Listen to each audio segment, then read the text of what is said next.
Hello everyone, मैं अर्चना आप सभी का बहुत बहुत स्वागत करती हूँ। आज की क्लास में हम डिस्कस करेंगे सीटेट का 2019 का प्रीवियस ईयर पेपर। आज से हमारे सीटेट की क्लासेस स्टार्ट होंगी जिसमें हम प्रीवियस ईयर पेपर डिस्कस करेंगे और आपकी पेडागोजी से संबंधित प्रश्नों को भी डिस्कस करेंगे। तो चलिए स्टार्ट करते हैं आपका सीटेट का प्रीवियस ईयर पेपर 2019। और जो भी साथी इस नंबर से ना जुड़े हों वो अवश्य जुड़ जाएं। यहाँ पर आपको हमारे चैनल की जो भी क्लासेस होंगी उनका लिंक मिलेगा। ये हमारा व्हाट्सएप नंबर है। ठीक है, चलिए स्टार्ट करते हैं। आज का पहला प्रश्न आपका ये गद्यांश दिया हुआ है, उसमें 1 से 9 तक आपको ये गद्यांश के प्रश्न सॉल्व करने हैं 1 से 9 तक। चलिए गद्यांश पढ़ लेते हैं। और पेपर को टाइम से करने का एक तरीका है कि हम पहले प्रश्न को पढ़ लेंगे फिर गद्यांश को पढ़ना स्टार्ट करते हैं। इससे क्या होता है कि हमारा दिमाग उस पर सटीक काम करता है। अगर पूरा पैराग्राफ एक बार पढ़ लिया, अगर टाइम है तो पढ़ लीजिए, बहुत अच्छा है ना। और प्रश्न को पढ़ेंगे तो हमारे दिमाग में एकदम बन जाएगा जब हम उस पैराग्राफ को पढ़ेंगे। अनुच्छेद के आधार पर हमें किस पर सर्वाधिक ध्यान देने की जरूरत है? विज्ञान पर, कला प्रवृत्ति पर, किशोरावस्था पर या बाल्यावस्था पर? अब चलिए हम अपना अनुच्छेद पढ़ लेते हैं। आधुनिक शिक्षा का नतीजा हमने देख लिया, हमने उस शिक्षा का नतीजा भी देख लिया जिसमें विकसित विज्ञान का सबसे महत्वपूर्ण स्थान है, जिसके कारण व्यक्ति को कहीं भी या कितना भी मिलने के बावजूद तृप्ति नहीं होती।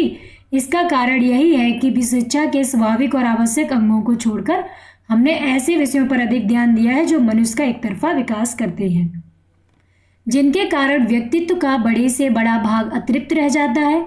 बाल्यावस्था में भी कला शिक्षा को अभी तक उचित स्थान नहीं मिला है। यानी किसकी बात कर रहे हैं? कला शिक्षा की, है ना। और किस पर ध्यान दिया जा रहा है आधुनिक शिक्षा में? विज्ञान पर, विकसित विज्ञान पर ध्यान दिया जा रहा है ना। अभी तक उचित स्थान नहीं मिला है। जहाँ मिलता भी है वहाँ बच्चा 11-12 वर्ष का होते ही उसके शिक्षा क्रम से कला प्रवृत्तियों को निकाल दिया जाता है।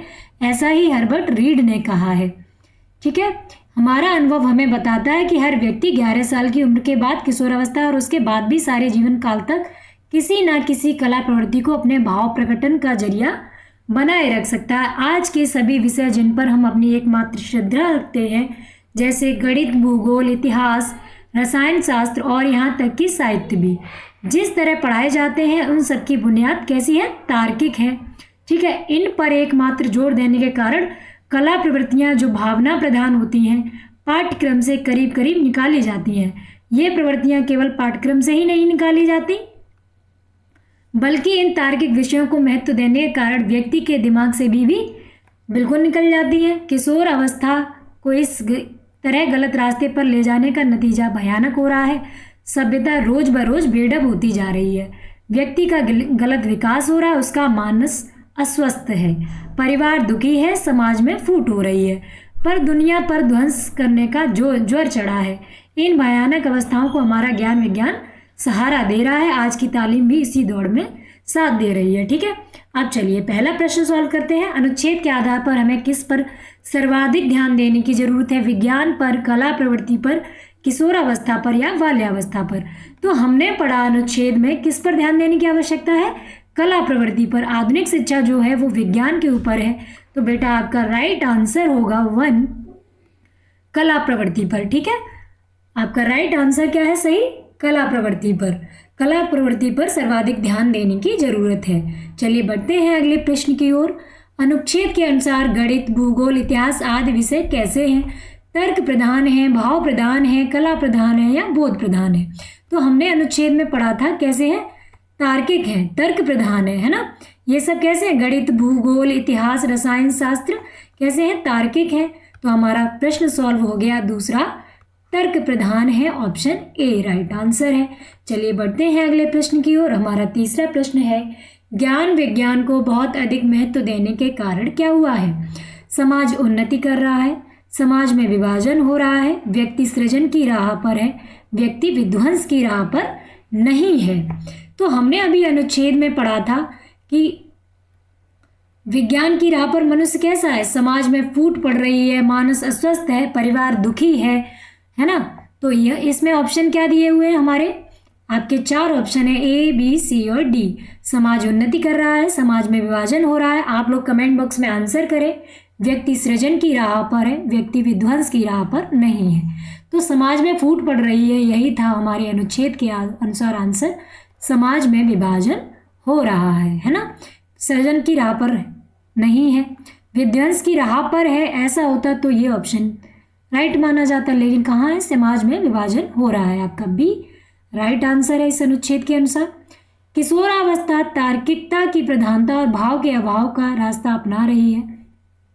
अब तार्किकता की प्रधानता है कि तर्क वाले सब्जेक्ट पढ़ाए जा रहे हैं, जो भाव प्रधान है वो नहीं पढ़ाए जा रहे हैं। तो किसकी ओर जा रही है, पतन, ज्ञान, प्रगति, कर्म। ये तो अब हमने इतना अनुच्छेद पढ़ लिया, इसको दोबारा पढ़ने की जरूरत नहीं है। किसकी ओर जा रही है, पतन की, ज्ञान की, प्रगति की, कर्म की। आप लोग कमेंट बॉक्स में आंसर करें A B C D, साथ के साथ आंसर करेंगे तो आप लोगों को भी प्रैक्टिस अच्छी रहेगी आप लोगों की। तो आपका राइट आंसर है पतन। किसकी ओर जा रहा है, पतन की ओर, तो ए आपका राइट आंसर है। ठीक है, चलिए आगे बढ़ते हैं। इनमें से कौन सा शब्द समूह से भिन्न है। ठीक है, तार्किक, स्वाभाविक, साहित्यिक या अभिव्यक्ति। अब इनमें से क्या हमें ढूंढना है कि वो अलग दिखे, तार्किक, स्वाभाविक, साहित्यिक, अभिव्यक्ति। तो हम देखेंगे कि इनमें प्रत्यय हैं एक एक एक, और इसमें कित अलग लगा है, अभिव्यक्ति, यानी कि ये हम अलग है। इन सब में एक प्रत्यय है, और प्रत्यय तो आप लोग जानते होंगे, ऐसे शब्दांश कैसे होते हैं, शब्दांश ऐसे शब्दांश जो वाक्य शब्द के अंत में जुड़कर शब्द का अर्थ बदलना है। कहाँ, अंत में। उपसर्ग कहाँ लगते हैं, प्रारंभ में, और प्रत्यय लगते हैं अंत में। ऐसे शब्दांश जो शब्द के अंत में जुड़कर शब्द के अंत में जुड़कर शब्द का अर्थ बदल दें या विशेषता ला दें, उसमें शब्द का अर्थ बदल दें, वो क्या कहलाते हैं, आपके प्रत्यय कहलाते हैं, या विशेषता ला दें। ठीक है, तो वो क्या होते हैं, आपके प्रत्यय होते हैं। और ऐसे शब्दांश जो शब्द के आगे जुड़ेंगे वो क्या कहलाएंगे, उपसर्ग। ठीक है, विशेषता ला दें, प्रत्यय कहलाते हैं। ठीक है, समझ गए होंगे आप प्रत्यय। तो इसमें तार्किक प्रत्यय, इस तार्किक में एक प्रत्यय, स्वाभाविक में भी एक प्रत्यय है, साहित्यिक में भी एक प्रत्यय है, लेकिन अभिव्यक्ति में एक प्रत्यय नहीं है। तो आपका अलग जो आंसर हुआ बेटा वो क्या होगा, अभिव्यक्ति। ऑप्शन डी आपका राइट आंसर है। चलिए बढ़ते हैं अगले प्रश्न की ओर। आज की तालीम भी इसी दौड़ में साथ दे रही है। वाक्य में निपात है। अब आपको समझना होगा कि निपात क्या है, आज है, भी है, इस है या मैं है। तो निपात जो होते हैं वो किसी पद के बाद में आते हैं, अव्यय होते हैं। निपात क्या होते हैं, अव्यय। ठीक है, जिस पे जोर दिया जाए। ठीक है, वाक्य में किसी शब्द या पद के बाद अव्यय लगाकर एक विशेष बल दिया जाता है, विशेष बल या अवधारणा को व्यक्त करते हैं, उन्हें निपात कहते हैं। और जैसे ही, भी, तो इस पर बल दिया जाता है, जोर दिया जाता है, तो ये आपके क्या कहलाते हैं, निपात। तो, तक, मात्र भर, मात्र भर, तो ये आपके क्या है, ये आपके निपात है, निपात। ठीक है, किसी शब्द या पद के बाद में अव्यय लगाकर एक विशेष बल या अवधारणा को व्यक्त करते हैं, वो आपके निपात कहलाते हैं। आज की तालीम भी, तो हम यहाँ पर भी में क्या कर दिया, जोड़ दे दिया, तो आज भी, इसमें निपात आपका कौन सा होगा, बी राइट आंसर है, भी। ठीक है, तो निपात आपका भी है। ऐसे ही मैं आपको एक प्रश्न दूं, आप लोग बताएंगे इसमें निपात कौन सा है। मैं रात भर पढ़ूंगा।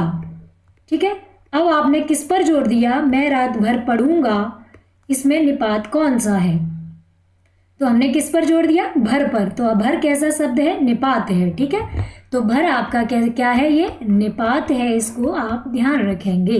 निपात जो होते हैं वो ऐसे शब्द होते हैं जो जोर देकर बोले जाते हैं। ठीक है, चलिए आगे बढ़ते हैं अगले प्रश्न की ओर। यहाँ से आप निपात समझ गए होंगे, है ना। जैसे तुमने खाना तक नहीं खाया, तो खाना तक, तक पर जोर दिया, तो आपका ये निपात होगा। अगला प्रश्न है आपका, विकसित शब्द में प्रत्यय है, सित है, इत है, ता है, सत है। आप लोग कमेंट बॉक्स में आंसर करें बेटा, विकसित शब्द में कौन सा प्रत्यय है। तो विकसित शब्द में सित है, इत है, ता है या सत है। तो आपका जो विकसित शब्द में प्रत्यय है वो इत प्रत्यय है। ठीक है, विकसित शब्द में आपका इत प्रत्यय है। विकास, विकास से बना विकसित। ठीक है, विकसित शब्द में इत प्रत्यय है। राइट आंसर आपका बी है। बढ़ते हैं अगले प्रश्न की ओर। अनुच्छेद के आधार पर कहा जा सकता है कि आधुनिक शिक्षा का नतीजा कैसा है। सुखद है, दुखद है, औसत है, पता नहीं है। तो अनुच्छेद में आपने क्या पढ़ा था कि आधुनिक शिक्षा में किसकी ओर ले जा रही है, दुख की ओर ले जा रही है ना। समाज में फूट पड़ रही है, सभ्यता रोज रोज बेढब हो रही है, मानस अस्वस्थ है, परिवार दुखी है। तो किसकी ओर ले जा रही है, हमें दुख की ओर ले जा रही है। तो हमारा राइट आंसर क्या होगा बेटा, दुख। ठीक है, तो कैसा है, दुखद है। सुखद है कि दुखद है, औसत है, पता नहीं। तो कैसी है, मानव जो आपकी आधुनिक शिक्षा का नतीजा है वो दुखद है, क्योंकि तार्किक है। जो भी विषय पढ़ाए जा रहे हैं वो तार्किक हैं, भाव प्रधान नहीं है। चलिए अगला प्रश्न है, आधुनिक शिक्षा में किस विषय को सबसे अधिक महत्व दिया गया है। कला को, भाषा को, विज्ञान को, इतिहास को। अब इतना अनुच्छेद पढ़कर आपको इतना तो समझ में ही आ गया होगा, आपको बैक नहीं जाना पड़ेगा।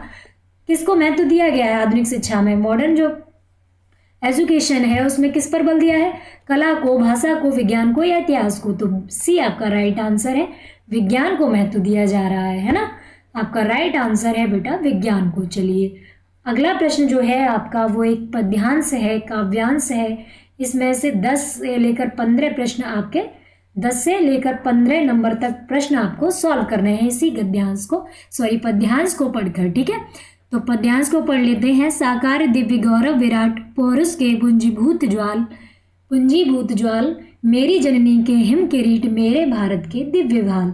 मेरे नगपत मेरे विशाल, युग युग अजय निर्बध मुक्त, युग युग गर्वोन्नत नित महान, निस्सीम में व्योम में तान रहे, युग से किस महिमा का वितान। तो साकार दिव्य गौरव विराट, पौरुष के पुंजीभूत ज्वाल, मेरी जननी के हिम किरीट। तो हिम के मुकुट, मेरे भारत के दिव्य भाल। हमारे भारत का दिव्य भाल कौन है, हिमालय। तो इसमें किसकी बात की जा रही है, अगर अर्थ भी ना आए तो थोड़ा तो सेंस लगाना ही पड़ेगा आपको, है ना। तो इसमें हिमालय की बात की जा रही है। आगे है, कैसी अखंड है चिर समाधि, यतिवर कैसा यह अमर ध्यान, तू महाशून्य में खोज रहा किस जटिल समस्या का निदान, उलझन का कैसा विषम जाल, मेरे नगपति मेरे विशाल। तो यहाँ हिमालय के विषय में बात की गई है, उसी का वर्णन है। ठीक है, हिम किरीट का आशय क्या है। हिम माने क्या होता है बेटा, बर्फ। हिम माने बर्फ होता है, किरीट माने मुकुट। तो इसमें आंसर क्या होगा, ठंडा मुकुट, बर्फ का मुकुट, चांदी का मुकुट, स्वर्णिम मुकुट। तो आपका राइट आंसर इसमें क्या होगा, आप लोग कमेंट बॉक्स में आंसर करें। ठंडा मुकुट, बर्फ का मुकुट, चांदी का मुकुट या स्वर्णिम मुकुट। किरीट माने होता है आपका मुकुट। ठीक है, मुकुट। तो आपका राइट आंसर है बर्फ का मुकुट। हिम किरीट का आशय है बर्फ का मुकुट। अगला प्रश्न है, नगपति का विग्रह और समास होगा। ठीक है, तो व्याकरण से रिलेटेड काफी अच्छे प्रश्न आ रहे हैं इसमें। जब आपको सही से समास पढ़े होंगे, आपने प्रत्यय पढ़े होंगे, और भी जो भी व्याकरण में टॉपिक हैं वो आपने अच्छी तरीके से पढ़े होंगे, तभी आप अच्छी तरीके से प्रश्नों को सॉल्व कर पाएंगे। संधि भी आएंगी आपकी, समास भी आएंगे, है ना। तो रत्नों का पति तत्पुरुष, नगों का पति है जो कर्मधार है, नगों पर्वतों का पति। तो पर्वतों का पति की ही बात कर रहे हैं, तत्पुरुष समास इसमें दिया गया है। नगों का पति है जो ऐसा बहुब्रीहि। तो आपका जो आंसर की आई है उसमें आंसर जो सही माना है वो है सी, नगों का पति। नगों माने, नग माने एक पर्वत भी होता है, नग पर्यायवाची है किसका, पर्वत का। तो पर्वतों का पति है कौन, हिमालय है। ठीक है, तो इसमें तत्पुरुष समास है आपका। जो आंसर आपका जो राइट दिया गया है तो वो दिया है आपका तत्पुरुष समास। ठीक है, चलिए आगे बढ़ते हैं। आंसर की में आपका यही आंसर है। ठीक है, तो बिल्कुल कंफ्यूज नहीं होंगे कि बहुब्रीहि है कि क्या है। नगों का पति तत्पुरुष समास इसमें आंसर है। चलिए आगे बढ़ते हैं। किस पंक्ति में कहा गया है कि हिमालय शक्ति की ज्वालाओं का ढेर है। युग युग अजय निर्बाध मुक्त, मेरे भारत के दिव्य बाल, पौरुष के पुंजभीत ज्वाल। अब साकार, दिव्य, गौरव, विराट। तो आपका ए, बी, सी या डी कौन सा राइट आंसर होगा बेटा? आप लोग कमेंट बॉक्स में साथ के साथ आंसर करते रहेंगे तो हम भी कनेक्टेड फील करेंगे कि आप लोग कनेक्ट हैं, है ना। जब आंसर करेंगे तो आपको भी अपनी कमियां हैं या आपकी जो आपका कितना पेपर अच्छा हो रहा है उसके बारे में अच्छी तरीके से पता चलेगा, ठीक है। तो हिमालय शक्ति की ज्वालाओं का ढेर है। अब ज्वाला की बात किस में की गई है, किस ऑप्शन में? तो पौरुष के पुंजीभूत ज्वाल। तो पौरुष क्या होता है? शक्ति का प्रतीक, है ना। तो पुंजीभूत ज्वाल, ज्वालाओं का ढेर है, पूंजी है। तो आपका राइट आंसर है आपका सी, पौरुष के पुंजीभूत ज्वाल। सी आपका राइट आंसर है। बढ़ते हैं अगले प्रश्न की ओर। जिसे जीता ना जा सके उसके लिए कविता में कौन सा शब्द प्रयुक्त हुआ है? अब अनेक शब्दों के लिए एक शब्द ये भी आ रहे हैं, देखिए आपके, है ना। तो जिसे जीता ना जा सके उसके लिए कविता में कौन सा शब्द प्रयुक्त है? अजेय, अखंड, अमर, दिव्य, है ना। तो अजेय, अजेय मतलब जिसे जीता ना जा सके, आपका राइट आंसर है ए। आपने अनेक शब्दों के लिए एक शब्द में पढ़ा होगा, जिसे जीता ना जा सके उसे अजेय कहते हैं, है ना। अखंड, जिसके खंड ना हो, जो विभाजित ना हो। अमर, जो जीवित रहे, जो मरे नहीं, उसे अमर कहते हैं, है ना। तो आपका राइट आंसर है ऑप्शन ए। चलिए बढ़ते हैं अगले प्रश्न की ओर। निस्सीम शब्द में कौन सी संधि है? स्वर संधि, व्यंजन संधि, विसर्ग संधि, दीर्घ संधि। आप प्रश्न तभी सॉल्व कर पाएंगे जब आपने क्या किया हो, अच्छे से संधियों को सॉल्व पढ़ा हो, है ना। तो निहि धन सीम, इसमें विसर्ग संधि है आपकी, सी आपका राइट आंसर है। विसर्ग संधि है निस्सीम में, आपका राइट आंसर है विसर्ग संधि, ठीक है। चलिए आगे बढ़ते हैं। हिमालय को यतिवर कहकर संबोधित किया गया है क्योंकि भारत का प्रहरी है, पर्वतों का स्वामी है, समाधि में लीन है। यतिवर क्यों कहा गया है? समस्या का हल ढूंढ रहा है। तो हमने पैराग्राफ में भी पढ़ा था यहाँ पर कि इसमें यतिवर की कहाँ पढ़ा था आपने? आगे, कैसी अखंड है चिर समाधि यतिवर, कैसा है अमर ध्यान, है ना। तो यतिवर है तो ये कैसा है? कैसी अखंड है चिर समाधि लगाए हुए है, यतिवर है अर्थात समाधि में लीन है। आपका राइट आंसर बेटा क्या होगा? सी, समाधि में लीन। हिमालय को यतिवर कहकर संबोधित किया गया, इसका अर्थ है समाधि में लीन। भारत का प्रहरी है, पर्वतों का स्वामी है, समस्या का हल ढूंढ रहा है, तो ये समाधि में लीन है। यतिवर मीन्स होता है समाधि में लीन। प्राथमिक स्तर पर बच्चों की भाषा का आकलन करने का उद्देश्य क्या है? उसकी पठन क्षमता का आकलन करना, उसके भाषा प्रयोग की क्षमता का आकलन करना, उसकी लेखन क्षमता का आकलन, उसके बोलने की कुशलता का आकलन। अब आप ही अगर सोचें, एक शिक्षक के रूप में सोचें कि आप प्राथमिक स्तर पर जाएंगे, बच्चों की भाषा का आकलन करेंगे कि क्या आकलन करेंगे? उसकी पठन क्षमता का आकलन करेंगे, वो पढ़ सही से पा रहा है। अब प्राथमिक स्तर है, हो सकता है छोटी क्लास की बात हो, उसके भाषा प्रयोग की क्षमता का आकलन करेंगे कि वो अपने शब्दों को कैसे प्रयोग कर रहा है ना। या उसकी लेखन क्षमता का आकलन करेंगे कि वो लिख कितना अच्छा रहा है। उसकी बोलने की कुशलता का आकलन करेंगे कि बोल कितना कुशल रूप से रहा है ना। तो इसमें सर्वाधिक उचित आंसर जो है कि बच्चा क्या कर रहा है? प्रयोग, है ना, भाषा का प्रयोग किस तरह कर रहा है, इससे हम उसकी क्षमता का आकलन कर लेंगे। भाषा का आकलन हमें करना है तो किस तरह वह शब्दों को प्रयोग कर रहा है, किस तरह वो भाषा को प्रयोग कर रहा है, क्या वो अपनी भाषा में अपनी बात कह पा रहा है अच्छे तरीके से, अपने नए वर्डों को जोड़ पा रहा है, आपसे अपनी बात कह पा रहा है, या किसी आपके सामने उसके सामने चित्र दिया है उसके बारे में अपने भाषा का प्रयोग करके उस आपको बता रहा है। ये सभी तो करेंगे। तो सीटेट में जो भी आंसर होते हैं प्रैक्टिकल पर आधारित होते हैं, प्रयोग पर आधारित होते हैं, है ना। तो प्रयोग को अधिक महत्व दिया गया है, तो आपका राइट आंसर है बी। उसके भाषा प्रयोग की क्षमता का आकलन करेंगे। अब हमें लोग आप प्रायोगिक जीवन में ही देखें, अपने ही जीवन में देखें, तो हम ये इसी से तो आकलन अच्छा कर पाएंगे कि वो प्रयोग कितना अच्छा कर रहा है। सारा काम ही इसीलिए है, पढ़ाई भी इसलिए है कि हम उसका प्रयोग कितनी अच्छी तरीके से कर पाए, है ना। चलिए, इनमें से कौन सा भाषा आकलन में सबसे कम प्रभावी तरीका है? कहानी कहना, कहानी लिखना, घटना वर्णन, श्रुतलेख। आपका कौन सा सबसे कम प्रभावी है? आप कक्षा में जाएंगे, बच्चों को कहानी कहेंगे तो उससे भाषा का आकलन होगा। कहानी कह रहा है, कहानी लिखने को देंगे, उससे भी भाषा का आकलन होगा। कोई घटना वर्णन के लिए कहेंगे तो वो अपनी भाषा अपने शब्दों में लिखेगा तो उससे आपको अपनी उसकी भाषा का आकलन हो जाएगा, है ना। श्रुतलेख, श्रुतलेख मीन्स होता है सुनकर लिखना। अब आपने बोल दिया, उसने लिख लिया, क्या आप भाषा का आकलन कर पाएंगे? क्या ये एक प्रभावी तरीका है? नहीं है, है ना। आप जो कह रहे हैं वो सुनकर लिख रहा है, तो इसमें उसकी भाषा का आकलन आपने कैसे किया? वो तो उतना ही लिखेगा। अगर आप घटना वर्णन करने के लिए कह रहे हैं तो उसकी शब्दावली देख सकते हैं, उसके वाक्य किस तरह उसने प्रयोग किए हैं, उसकी रचनात्मकता, उसकी क्रिएटिविटी देख सकते हैं, उसका भाषा प्रयोग देख सकते हैं। कहानी लिखने को देंगे तब भी उसकी जो भी कल्पना शक्ति होगी, उसकी विचार शक्ति होगी और उसकी भाषा कैसे कितनी अच्छी तरह वो प्रयोग कर रहा है, ये सब हम देख सकते हैं। कहानी अगर कह रहा है उसमें भी हम अच्छा समझ सकते हैं कि वो किस अपने लहजे में कह रहा है ना, तो भी भाषा का आकलन बहुत अच्छा इफेक्टिव तरीके से हो जाएगा। और कौन सा कम इफेक्टिव है? श्रुति लेखन। ठीक है, तो आपका राइट आंसर है डी। चलिए आगे बढ़ते हैं। आकलन की प्रक्रिया में केवल बच्चे की क्षमताओं का आकलन नहीं होता बल्कि शिक्षक की शिक्षण प्रक्रिया का आकलन होता है। यह विचार कैसा है? पूर्णतः सही है, अंशतः सही है, पूर्णतः गलत है, निराधार है। अब आप लोग सोचिए, मतलब हम ही लोग सोचते हैं कि अब आकलन कर रहे हैं, ठीक है। अब इसमें केवल क्या बच्चे की कैपेसिटी है उसी का ही आकलन होता है? क्या बच्चे की क्षमताओं का ही आकलन होता है कि उसने कितना सीखा है? इसमें हमारा भी आकलन होता है, एक शिक्षक का भी आकलन होता है कि उसकी शिक्षण प्रक्रिया कैसी है, हमने उस क्या क्या सूत्रों का प्रयोग किया, किस टेक्निक से हमने पढ़ाया, किस विधि का प्रयोग किया, है ना। अपनी शिक्षा में, शिक्षण प्रणाली में आप क्लास में कोई चैप्टर पढ़ा रहे हैं, ठीक है, तो कोई एक टीचर है वो जाता है सीधे पढ़ाने लगता है, ठीक है, और एक टीचर है जो उन्हें कनेक्टेड करता है, कहानी सुनाता है पहले, फिर उसे लिंक करता है। तो किसका अच्छा प्रभावी तरीका होगा?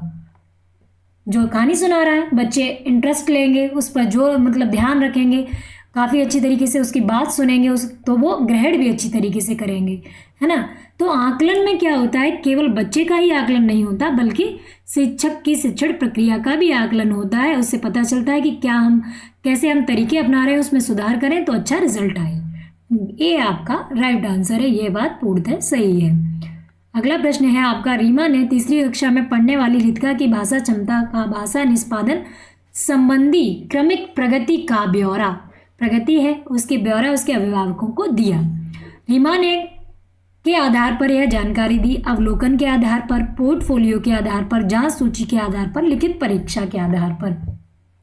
अब एक अध्यापक है वो अपने स्टूडेंट्स का एक लेखा जोखा ब्यौरा दे रहा है कि उसकी भाषा क्षमता कर भाषा निष्पादन संबंधी क्रमिक प्रगतियां एक फाइल में, एक नोट मतलब एक बना लिया उसने, ब्यौरा बना लिया, एक तैयार कर लिया, परफॉर्मा एक फाइल बना ली कि उसने धीरे धीरे किस तरह प्रगति की और उसके पेरेंट्स को दिखाया। तो ये क्या कहलाएगा? अवलोकन कहलाएगा, पोर्टफोलियो कहलाएगा, जांच सूची कहलाएगा या लिखित परीक्षा?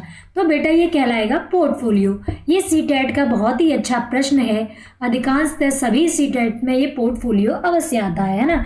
पोर्टफोलियो है क्या? एक ऐसा फाइल है जिसमें बालक या कोई भी व्यक्ति, केवल बालक के लिए यूज़ नहीं किया जाता, और भी क्षेत्रों में इसका प्रयोग किया जाता है, लेकिन हमें यहाँ पर अपना बालक के लिए करना है ना। तो बालक की विशेष उपलब्धियों का ब्यौरा उसमें लिखते हैं, इसमें शैक्षणिक विवरण होता है या किसी भी चीज़ का विवरण कर दें, है ना, ब्यौरा, एक फाइल तैयार कर दें उसकी क्रमिक प्रगति की, तो वही क्या कहलाएगा? पोर्टफोलियो कहलाएगा, है ना। उसकी वृद्धि को दर्शाने के लिए सावधानी पूर्वक ये ब्यौरा तैयार किया जाता है, इसको कहा जाता है पोर्टफोलियो। अब आप इसको ध्यान रखेंगे, ठीक है। तो पोर्टफोलियो एक क्रमिक ब्यौरा है, एक फाइल है जिसमें बच्चे का क्रमिक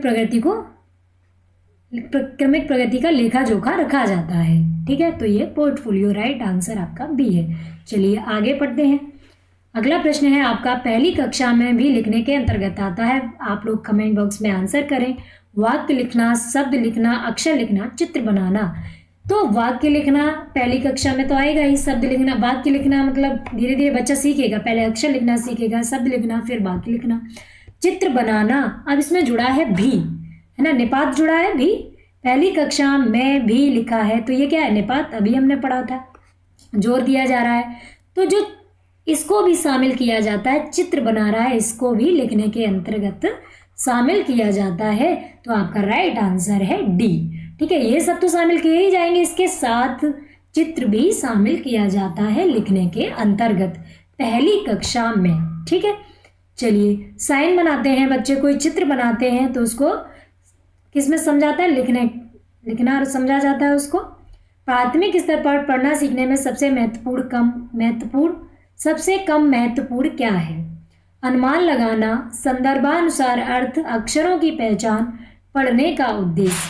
तो इसमें सबसे कम महत्वपूर्ण क्या है? आपका अनुमान लगाना, बी ऑप्शन। आपका क्या कहते हैं, ये संदर्भानुसार अर्थ ग्रहण करना, अक्षरों की पहचान करना, पढ़ने का उद्देश्य। तो सबसे कम महत्वपूर्ण क्या है? प्राथमिक स्तर का बच्चा है, आपके स्कूल में नया आया है, स्टार्टिंग है उसकी, तो अनुमान लगाएगा, ये भी अच्छा है, महत्वपूर्ण है। संदर्भानुसार यानी कोई किसी टॉपिक पर आप बात कर रहे हैं उसका, या टॉपिक कैसे होते हैं छोटे बच्चों के, सरल है ना, किसी चित्र पर बात कर रहे हैं उसको अर्थ समझ रहा है वो, पढ़ने का उद्देश्य जो है उसको समझ रहा है। तो अक्षरों की जो पहचान होती है वो धीरे धीरे होती है ना, तो ये सबसे कम महत्वपूर्ण है। आपका राइट आंसर है अक्षरों की पहचान। ठीक, अक्षरों की पहचान ये सबसे कम महत्वपूर्ण है। चलिए बढ़ते हैं अगले प्रश्न की ओर। भाषा अर्जन क्षमता किससे संबंधित है? पियाजे से, चोम्स्की से, स्किनर से या ब्रूनर से? ये भी सीटेट का बहुत ही अच्छा प्रश्न है। पियाजे से संबंधित है, चोम्स्की से, स्किनर से या ब्रूनर से? तो भाषा अर्जन क्षमता, भाषा विकास से संबंधित सिद्धांत जो दिया है वो चोम्स्की ने दिया है। ये अमेरिका के थे।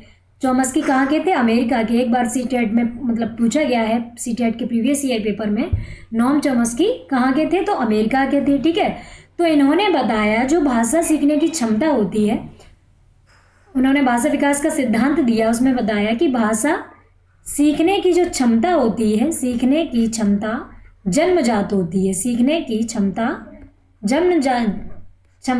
जन्मजात होती है ना। इन्होंने मतलब आप ही देखेंगे कि एक बच्चा है पंजाबी फैमिली में, अगर वो जन्म लिया है तो पंजाबी बोलेगा, अंग्रेजी फैमिली में जन्म लिया है, अंग्रेजी यहाँ के लोग बोल रहे हैं वो अंग्रेजी बोलेगा। तो चीज़ जो बताया है चोम्स्की ने कि भाषा सीखने की जो क्षमता होती है वो जन्मजात होती है ना। अब इन्होंने बताया कि जो भी बच्चा होता है जन्म से ही उसके अंदर एक डिवाइस होती है, एक उपकरण होता है ना। चोम्स्की के मुताबिक हर बच्चा भाषा अधिग्रहण यंत्र के साथ पैदा होता है, भाषा अधिग्रहण यंत्र के साथ पैदा होता है, इसको बोलेंगे एलईडी। भाषा अधिग्रहण यंत्र के साथ पैदा होता है कि हर बच्चे के पास भाषा अधिग्रहण यंत्र है या उपकरण है। ठीक है, इसकी फुल फॉर्म भी पूछ ली जाती है। ये तो मैंने इंग्लिश में दिया, वो सॉरी हिंदी में बताया आपको, और ऐसे आ जाता है कि एलईडी की फुल फॉर्म बताओ। अब ये यहाँ पर भाषा अधिग्रहण उपकरण को शॉर्ट फॉर्म है एलईडी कि जो बच्चा होता है उसमें हर बच्चे में भाषा अधिग्रहण उपकरण के साथ पैदा होता है, एलईडी के साथ पैदा होता है। तो एलईडी की जो फुल फॉर्म है लैंग्वेज एक्विजिशन डिवाइस। ठीक, इसको लिख लेंगे आप लोग, लैंग्वेज एक्विजिशन डिवाइस। ठीक है, तो ये फुल फॉर्म भी पूछी जाती है, आपको टिक लगाना होता है कि कौन सा सही है। डिवाइस है, उपकरण मतलब डिवाइस। ठीक, तो लैंग्वेज एक्विजिशन डिवाइस, इसको याद रखेंगे, आप लोग नोट भी कर लेंगे। ठीक है, कोई भी पॉइंट आपको इंपॉर्टेंट लगता है उसको नोट कर लीजिएगा। अब ऐसे भी प्रश्न आ जाता है कि एलईडी भाषा अधिग्रहण उपकरण बच्चों में होता है, ये किसने बताया? तो चोम्स्की ने। भाषा सीखने की क्षमता जन्मजात होती है, ये चोम्स्की ने बताया। ठीक है, यह एक काल्पनिक उपकरण है, ये भाषा सीखने में मदद करता है, ये बताया है चोम्स्की ने। ठीक है, चलिए तो चोम्स्की के बारे में इतनी जानकारी हो गई आपको, और ये फुल फॉर्म भी याद रखेंगे। तो भाषा विकास से संबंधित सिद्धांत दिया है चोम्स्की ने। भाषा अर्जन क्षमता किससे संबंधित है? चोम्स्की से। अगले प्रश्न की ओर बढ़ते हैं। ठीक है, पियाजे हैं, इन्होंने संज्ञानात्मक विकास का सिद्धांत दिया है, ये भी काफ़ी आता है आपके सीटेट में, इसको भी बहुत अच्छी तरीके से पढ़ना होता है। संज्ञानात्मक विकास का सिद्धांत। ठीक है, संज्ञानात्मक विकास का सिद्धांत, ये भी विकास का सिद्धांत किसने दिया? पियाजे ने। इन्होंने 4 अवस्थाएं बताई हैं। चलिए आगे बढ़ते हैं। प्राथमिक स्तर पर भाषा सीखने में भाषा संबंधी कौन सा संसाधन सर्वाधिक महत्वपूर्ण है? कंप्यूटर महत्वपूर्ण है, बाल साहित्य, समाचार पत्र, टेलीविज़न? आप लोग कमेंट बॉक्स में आंसर करें, ये बहुत ही इजी प्रश्न है, आप लोग अच्छे से इस प्रश्न को सॉल्व करें। A B C D। अब प्राथमिक स्तर है, कंप्यूटर क्या ही काम आएगा, समाचार पत्र भी क्या काम आएगा, टेलीविज़न भी क्या काम आएगा बच्चे के लिए। तो सबसे ज़्यादा इम्पोर्टेंट होगा बाल साहित्य, ठीक है। बच्चों का जैसे बाल साहित्य कौन, छोटी छोटी कार्टून्स की बुक हो या कोई भी कहानी कविताएं हों, उन पर बच्चे अच्छी तरीके से ध्यान देते हैं, है ना। तो आपका राइट आंसर है बी। चलिए बढ़ते हैं अगले प्रश्न की ओर। बच्चे अपनी मातृभाषा का प्रयोग करते हुए हिंदी भाषा की कक्षा में अपनी बात कहते हैं। यह बात है स्वाभाविक है, निंदनीय है, विचारणीय है या अनुचित है। ठीक है। अब आपकी क्लास में अगर आप टीचर हैं, मतलब एक टीचर की तरह आप प्रश्नों को सॉल्व करेंगे एक शिक्षक बन के, तब आप अच्छी तरीके से सॉल्व कर पाएंगे। व्यवहारिक जीवन में अगर से जोड़कर अगर प्रश्नों को सॉल्व करेंगे ना, तो आप लोगों के प्रश्न बहुत अच्छी तरीके से सॉल्व होंगे। आपको बिल्कुल कन्फ्यूज़न नहीं होगा कि आपके क्लास में एक बच्चा आया, वो अपनी मातृभाषा का प्रयोग कर रहा है ना, आपने क्या कर दिया, उसको टोक दिया। तो ये अच्छी बात है कि नहीं? क्या होगा, धीरे धीरे वो बच्चा बोलना बंद कर देगा, अपनी बात कहना बंद कर देगा, आपसे कनेक्टेड फील नहीं करेगा। तो हमें क्या करना है, मातृभाषा का प्रोत्साहन करना है ना। और ये बात कैसी है, बच्चे अपनी मातृभाषा का प्रयोग करते हैं, हिंदी भाषा की कक्षा में अपनी बात कहते हैं, ये बात स्वाभाविक है, निंदनीय नहीं है ना। निंदनीय नहीं है, विचारणीय भी नहीं है, अनुचित भी नहीं है। कैसी है, स्वाभाविक है, नेचुरली है, ये तो करेगा ही, क्योंकि उसी से कनेक्ट करके फिर आपको भाषा सिखानी है। अगर उसकी मातृभाषा को नेग्लेक्ट करेंगे आप, तो वो अच्छी तरीके से नहीं सीख पाएगा। तो हमें अपनी कक्षा में मातृभाषा का प्रयोग कर बच्चों को करने देना है, उसी से कनेक्टेड करा के आपको पढ़ाना है। बहुभाषिकता हमारी पहचान भी है और हमारी का अभिन्न अंग भी है।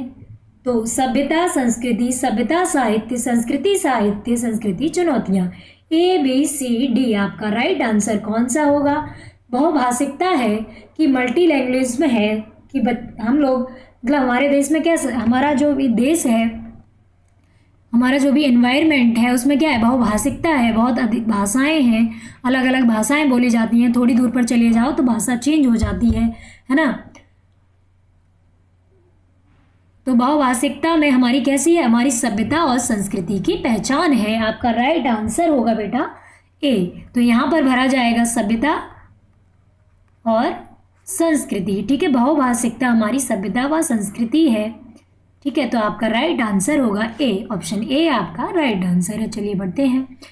प्राथमिक स्तर की पाठ्य पुस्तक में कार्टून, भाषण, विज्ञापन आदि बच्चों की भाषा क्षमता विकास में क्या है, सहायक है, बाधक है, निरर्थक है, अनुपयोगी है। बहुत ही अच्छा प्रश्न है, इतना इजी प्रश्न है। सहायक ही है ना, बाधक तो नहीं होंगे, निरर्थक भी नहीं होंगे, अनुपयोगी भी नहीं होंगे, तो आपके कैसे हैं, सहायक हैं, है ना। इतना इजी प्रश्न पेपर आ जाए तो क्या ही बात है। 5वीं कक्षा की सुहानी पांचों किन्हें हैं, यहाँ पर जो पेपर में किन्हें है, यहाँ पर भी वो अंक की मात्रा का प्रयोग, ये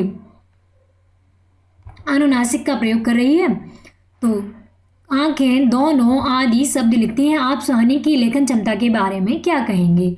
वह अनुनासिक चिन्ह का प्रयोग बिल्कुल नहीं जानती, वह अनुनासिक चिन्ह का प्रयोग के प्रति सजग है, वह अनुनासिक चिन्ह का प्रयोग के प्रति लापरवाह है, वह अनुनासिक चिन्ह के नियम का अति सामान्यीकरण करती है। ठीक है, कि एक बच्चा है, वो अगर उसने अनुनासिक सीखा, वो सभी में अनुनासिक लगा रहा है, जहाँ अनुस्वार आना है वहाँ भी अनुनासिक लगा रहा है, जहाँ नहीं आना है वहाँ भी अनुनासिक लगा रहा है ना। जहाँ आना है वहाँ तो लगा ही रहा है। तो उसमें क्या कर रहा है कि वो अनुनासिक चिन्ह का प्रयोग बिल्कुल नहीं जानती, ऐसी बात नहीं, वो जान रही है, पांचों में लगा रही है, आंखें में लगा रही है ना। वह अनुनासिक चिन्ह का प्रयोग के प्रति सजग है, सजग होती तो गलत नहीं लगाती। वह अनुनासिक चिन्ह के प्रयोग के प्रति लापरवाह है, तो बिल्कुल भी लापरवाह भी नहीं है, ये शब्द यूज़ करेंगे ही नहीं। वह अनुनासिक चिन्ह के नियम का अति सामान्यीकरण कर रही है, कि सभी जगह प्रयोग कर दे रही है, तो अति सामान्यीकरण कर रही है। तो आपका राइट आंसर बेटा क्या होगा, अति सामान्यीकरण। आपका राइट आंसर होगा अति सामान्यीकरण। ठीक है, अनुनासिक किसे कहेंगे, चंद्र बिंदी को अनुस्वार कहेंगे। अंक की एक बिंदी जैसे लगाते हैं, इसको अनुस्वार बोलेंगे। क्या बोलेंगे, अनुस्वार। ठीक है, इसको अनुस्वार, इसको अनुनासिक सिक। ठीक है, और आइए आपका विसर्ग, ये आपका क्या है, विसर्ग है ना। अनुस्वार और विसर्ग क्या होते हैं, अयोगवाह होते हैं। अयोगवाह अगर पूछ लिया जाए ये अयोगवाह कौन से हैं, तो अनुनासिक और अनुस्वार आपके अयोगवाह है। ठीक है, चलिए बढ़ते हैं अगले प्रश्न की ओर। विद्यालय में भाषा शिक्षण के लिए कोई कार्यक्रम शुरू करते समय सबसे महत्वपूर्ण क्या है, बच्चे की लिखित क्षमताओं को पहचानना। भाषा शिक्षण प्रारंभ करेंगे, ठीक है, कोई कार्यक्रम शुरू करते समय सबसे महत्वपूर्ण क्या होगा? बच्चे की लिखित क्षमता को पहचानना, बच्चे की सहज भाषाई क्षमता को पहचानना, बच्चे की सहज मौखिक अभिव्यक्ति को पहचानना, बच्चे की पठन क्षमता को पहचानना। सबसे महत्वपूर्ण क्या होगा? आप लोग बेटा कमेंट बॉक्स में आंसर करें। तो क्या होगा? बच्चे की सहज भाषाई क्षमता को पहचानना। बी आपका राइट आंसर है। वो सहज है कितना, भाषाई क्षमता उसकी कितनी अच्छी है ना, इसको पहचानना सबसे ज़्यादा इम्पोर्टेंट होता है, इस बजाय इसके कि उसकी लिखित क्षमता कैसी है ना, मौखिक अभिव्यक्ति कैसी है, पठन क्षमता कैसी है, कि सहज भाषाई क्षमता को पहचानना सबसे इम्पोर्टेंट है। प्रथम चरण है उसका, कार्यक्रम शुरू कर रही है उसका। ठीक है, चलिए अगला प्रश्न है आपका 29। कई बार बच्चे जब स्कूल आते हैं तो 2 या 3 भाषाओं को और बोलने की क्षमता से लैस होते हैं। तो ये 3 भाषाओं को पढ़ने की क्षमता से लैस होते हैं कि लिखने की क्षमता से, या रटने की, या समझने की? तो यहाँ बात की गई 3 भाषाओं को और बोलने की। अब यहाँ क्या राइट आंसर भरेंगे? पढ़ना, लिखना, रटना और समझना। प्रारंभिक स्तर पर आ रहा है। कई बार बच्चे जब स्कूल आते हैं तो 2 या 3 भाषाओं को क्या वो लिखने लगेंगे, क्या वो पढ़ने लगेंगे कि रटने लगेंगे? वो समझते हैं। यहाँ पर क्या होगा? समझने और बोलने की क्षमता से लैस होते हैं, समझने और बोलने की क्षमता से लैस होते हैं। तो राइट आंसर आपका डी है। ठीक है, चलिए आगे बढ़ते हैं। साथ के साथ आप लोग भी आंसर करते रहा करें, इससे कनेक्टेड फील होता है। बहुत ही अच्छे आंसर आप लोग करेंगे अगर आप इनके प्रश्नों को सॉल्व करेंगे सीटेट के। ठीक है, और किसी विषय को सीखने का मतलब है उसकी डैश सीखना, उसकी को सीखना, अवधारणाओं को सीखना, विषय वस्तु को सीखना। तो भरे यहाँ पर किसी विषय को सीखने का मतलब है उसकी अवधारणाओं को सीखना, उसकी विषय वस्तु को सीखना, ये सही होगा। या विषय वस्तु उपयोगी, विषय वस्तु उसकी विषय वस्तु को या उसकी उपयोगिता को। ठीक है, अवधारणाओं को कि शब्दावली को, शब्दावली को कि विषय को। तो आपका राइट आंसर क्या होगा कि हम उसकी अवधारणाओं को कोई विषय हम सीख रहे हैं। ठीक है, कोई सब्जेक्ट है। कब अच्छा होगा हमारा कि हम अवधारणाएं भी उसकी सीखें, उसके कॉन्सेप्ट्स को सीखें और उसकी शब्दावली को सीखें। शब्दावली नहीं सीखेंगे तो हमारा उसमें विकास नहीं हो पाएगा। तो उसकी अवधारणाओं और उसकी शब्दावली को सीखेंगे, यही आपका राइट आंसर है। ठीक है, उसकी शब्दावली को सीखेंगे। तो आपका राइट आंसर बेटा सी है, अवधारणाओं और शब्दावली को। ठीक है, ये हमारी आज की क्लास का लास्ट प्रश्न था। आपको क्लास पसंद आई हो तो लाइक, शेयर एंड सब्सक्राइब करें और ज़्यादा से ज़्यादा लोग जुड़ा करें। ठीक है, चलिए क्लास को यहीं समाप्त करते हैं। मिलते हैं अगले पेपर के साथ। आप सभी का बहुत बहुत धन्यवाद।